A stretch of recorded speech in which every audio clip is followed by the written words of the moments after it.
Bem, amigos aí do canal, chamada para os estudos avançados. Tudo bem aí com vocês? Tudo bem aí contigo? Por aqui tudo tranquilo, dia de sol. Bora bater um papo cabeça? Na verdade, hoje eu quero te fazer um convite. Te dar uma passeada no mundo da física quântica, no mundo da ciência, linkando na religião e, claro, acabando aqui, em nós, no nosso comportamento na Terra. Porque aqui no Ocidente a gente pensa tudo num modo newtoniano ainda, né? É o método da mesa de bilhar. Tudo linearmente conectado, como se fosse uma grande máquina. E esse pensamento newtoniano, na verdade, o pensamento científico, muito dele baseado no pensamento dos filósofos gregos, no átomo. Átomo, a unidade menor da matéria, a indivisível. O que aconteceu, na verdade, com a ciência newtoniana, a ciência cartesiana, a nossa ciência de hoje em dia, é como se fosse um homem das cavernas que pegou uma faca e começou a cortar a realidade até encontrar qual é a menor partícula que existe. Esse corte foi revelando que sim, tinham várias partes menores da matéria. E que nem uma criança, foi cortando até encontrar, assim, uma partezinha que não dava mais para cortar. Basicamente é uma técnica da faca, né? O que tem dentro da semente, o que tem dentro dessa casca de árvore, o que tem dentro desse corpo humano. E foram cortando. Eles cortaram tão pequeno que chegaram no tal do átomo, que é o A de não e tom de corte, ou seja, não cortável. E essa é a ideia original do atomismo. Aí se criou uma noção forte, impregnada na nossa cabeça, de que a realidade é construída como se fosse uma casa, com um monte de tijolinho, tudo certinho, como se fossem pequenos objetos que constroem a realidade e eles são inquebráveis. Uma realidade totalmente material. E daí o mundo foi visto como uma máquina, com suas pequenas partes funcionais. É claro que eles foram entrando em cada elemento, dividiram basicamente em 4 elementos. Essa foi a grande evolução da ciência. Pegando as moléculas mais da água, que são mais redondas, as mais da terra, que são quadradas, o fogo, que é como se fosse vários triângulozinhos, e claro, as moléculas mais do ar, que são as mais difíceis de captar, que são tipo ondinhas. Para quem estuda alquimia, para quem gosta desses estudos esotéricos, sabe que esses também são os símbolos que eles registraram os elementos nos antigos livros alquímicos. Coincidência? Então, em cima dessa noção de átomo, em cima dessa noção de bloquinhos materiais que compõem a realidade, todo o nosso pensamento filosófico foi sendo construído. Todo o nosso jeito de ver a realidade foi construído em cima desse pensamento cartesiano. Cartesiano do Descartes. René Descartes foi um dos pais da física, um dos pais da ciência moderna. Em cima desse pensamento, a ciência começou a pensar quais são os princípios que regem o comportamento desses átomos. Quais são as leis da natureza. E aí já dá para entrar a questão religiosa. Porque a nossa visão das leis da natureza foi muito herdada para essa visão judaico-cristã que a gente tem aqui no Ocidente. Como é que funcionam as coisas. A gente cresceu aqui com essa teologia judaico-cristã, que é bem diferente do pensamento oriental, e que está enraizado aqui na maioria das pessoas comuns. Essa visão judaico-cristã acabou se tornando como se fosse a verdade universal das coisas. De que tem um Deus lá em cima, um Deus antropológico, barbudo, sentado em cima de uma cadeira, julgando a humanidade. Dizendo que esse mundo foi criado do nada, por um ser celestial, vamos dizer assim. E que, se tu começa a estudar a história mesmo nas religiões, tu vê que esse tal de Deus celestial só espalhou guerra por aí. Racismo. Se tu não concorda com a minha crença, eu vou te matar. É mais ou menos assim que cresceu esse tal do Deus católico, judaico, cristão e muçulmano também do Islã. Que são as principais religiões monoteístas aí que imperam no mundo. Deve ter bastante cristão protestante, católicos aí, que podem estar assistindo esse vídeo agora, e a intenção aqui não é ofender ninguém. Eu fui criado também numa igreja cristã. Eu sei muito bem que os valores cristãos e judaicos são sim importantes para manter a estrutura da família, conservar os valores. Mas essa história de que Deus manda lá em cima, de que alguém nos ordena, de que tem que ser o padre que tem que nos dar autorização para falar com Deus, isso já está mais que defasado.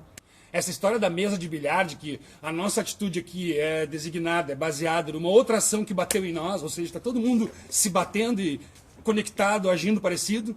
Essa noção de que o meio acaba nos formando, transformando a nossa atitude interna, são baseadas nas mesmas leis cartesianas, tacanhas e religiosas antigas, que acabaram nos tirando um pouco da força da espontaneidade, da criatividade, de como a gente pode atuar nesse universo sem estar dependendo de uma ação externa que vai nos estimular, sem depender de nada de fora da gente. Porque tu que está aí ouvindo essa transmissão, que ainda pensa que o único poder que existe está lá fora, que a única divindade que existe está lá nos confins do universo, Hello, se tu tiver 2 minutos, eu tenho uma notícia para te dar. Já existe a física quântica, já existe a mecânica quântica. Existe até a lógica quântica. A minha favorita é a mecânica quântica, que é como as coisas funcionam. Hello, a física quântica afirma que de separada a realidade não tem nada. Que todos esses cubinhos indivisíveis, esses tijolinhos, na verdade eles não são indivisíveis, na verdade eles não estão separados e não estão ligados linearmente. A física quântica define a realidade como se fosse uma rede, network, e todos os pontos da rede estão interligados sim. Não necessariamente linearmente, ou seja, um ponto aqui pode reagir a um ponto de lá. É a famosa teoria do caos, que está sendo uma das teorias mais exploradas dos últimos anos. Uma borboleta que bate asas no Japão influencia uma tempestade na Califórnia. Então, dentro desse pensamento quântico, o que um relacionamento significa? Dando um exemplo bem radical, tu, estando aí onde tu tá, sentado onde tu estiver, sendo tu mesmo como tu é. Pode ser rico, pobre, bonito, feio, gordo, magro, triste, feliz, tu aí que tá aí, como tu é.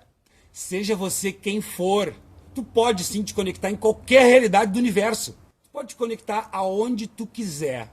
Esse é o princípio quântico, que todo o universo está assim interligado. Basta achar a frequência certa e se conectar. Colapsar a onda da realidade. Como se a realidade fosse uma onda só, uma coisa só. E cada um de nós vai focando, vai concentrando, vai criando, como se fosse um vórtice de realidade. Como se fosse um portal criador da realidade. Várias realidades sendo criadas ao mesmo tempo. Por cada um de nós. É bem mais fácil falar sobre isso do que agir. É bem mais simples teorizar tudo isso e extremamente difícil botar em prática, porque a gente está muito enraizado com todos esses dogmas do passado. Sendo que já tem vários cientistas, o Dr. Talmud falando sobre o universo holográfico, o Dr. Jiji Mujo, japonês, que fala sobre o princípio da mútua interpenetração, fora o exercício da dupla onda, o experimento da dupla onda, que prova que uma partícula direcionada ela pode se dividir em duas, ela pode chegar em diversos lugares diferentes, e que tudo vai depender do observador. Ou seja, em síntese, a física quântica ela te prova que a realidade não existe se não tiver um observador. Ou seja, eu não existo se tu fechar o olho. Eu sei que esse papo é muito louco, mas no fundo, se tu parar para pensar agora, nós não sabemos quem nós somos. Não sabemos de onde viemos. Tudo, toda essa ideia de quem nós somos, de onde viemos, como é que funciona o universo, tudo veio de fora. Foi nos imposto. Tanto pelos religiosos, como pelos ditos cientistas, pela televisão, comportamento reflexo. Onde estão os teus olhos, está a tua realidade. Eles sabem muito bem disso. Então, pela mecânica quântica, tu já sabe que não tem como se esconder nesse mundo. Tu está conectado em todo mundo que está na tua volta, em todo o universo. O universo, eu digo não só Terra, em qualquer estrelinha lá em cima que tu está olhando também. Essa situação de agora que tu está vivendo aqui, eu também, está conectado em todas as outras situações do universo. Como se o universo fosse um organismo mesmo, uma coisa viva. Ah, chega a dar um negócio, né? Esse é o fato. E nós somos filhos desse organismo. É como se a gente fosse, não parte dele, mas a gente é ele. Uma parte intrínseca dele, como se a gente fosse uma miniatura dessa divindade. E tudo no universo faz parte dela. Tudo tem inteligência, desde a pedra ao bichinho, à madeira. Imagina nós, seres humanos. Bom, se a gente está conectado em todo o universo, onde é que estão as nossas antenas? Será que o nosso sistema nervoso é a antena mais poderosa do universo? Será que o nosso corpo biológico não é a máquina mais perfeita criada por todo o universo? Por esse ser? Não acredita muito em mim. Experimenta. Experimenta desligar um pouco a máquina, olhar para dentro de ti. Tudo é vivo. Os insetos, as pedras, as árvores, o vento.